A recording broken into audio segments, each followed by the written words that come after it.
කාගද මේ කොණ්ඩ ගහ? මම දන්නේ ඕනෝකයි ප්‍රශ්නේ. සානකගේ වයිෆ්ට සානක ගැන පුදුම සැකයක් තිබුණේ. සානක හයියෙන් hina වුණා. මොකද hina වෙන්නේ? දැන් ටිච් එක මතක් වුණාද? hinaව විතරක් නම් බැරියේ. සානක හයියෙන් ඇඬුවත් හෙලෝ මචන් සානක මේ පාර අවුරුදු උත්සවයේ හොඳම ඇඳීමට අපේ ටීම් එක ඔයා දානවා කිව්වේ. පොඩ අඬහම් බලන්න.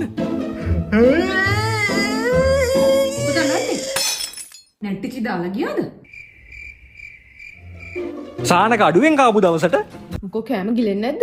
ඔෆිස් එකේ නැට්ටිචි එක්ක ඇති නේද ලන්ච් අවුට් එක? හොයාගන්නම්කෝ ඔකගේ නම. වයිෆ් විතරක් නම් බැරියේ. කොණ්ඩෙත් සානකට පුදුම වදයක් දුන්නේ. ටීනසට සානකගේ කොණ්ඩේ යනවා. මේ කරදර ඔක්කොම හිතේ තියාගෙන සානක එදා නිදා ගන්න ගත්තා. කොණ්ඩේ යන්න පටන් අරන් ගොඩක් කල්ද? ටික කාලයක් වෙනවා ડોක්ටර්. මම දෙන්න ඔයාලට හෙයා ඔයිල් එක. ඒක ගන්න. දවස් 6න් ප්‍රතිඵල තියෙයි. මේ තියෙන්නේ. මොකද්ද නම? ගණේෂා. ගණේෂා. දැන් ඔන්න ඔයාලඟට එනවා කන් අහෙන්නේ නැති කෙනෙක්. එයාගෙත් කොණ්ඩේ යනවා. මොකද්ද ඔයා එයාට ගන්න කියන්නේ? ගණේෂා. කොහොම කියලා බෑ ඉතින් එයාගේ කන් ඇහෙන්නේ නැහැ. ටිකක් සද්දෙට කියමු. ගණේෂා නියමයි. තව පාරක්. ගණේෂා නියමයි. හයියන් ගණේෂා. ගණේෂා! ගණේෂා! ඊපස්සින්න මල්ලලා සද්දෙට කියමු. ගණේෂා! ඊපස්සින්න මල්ලලා පුතේ දෙක්ෂා සද්දේ.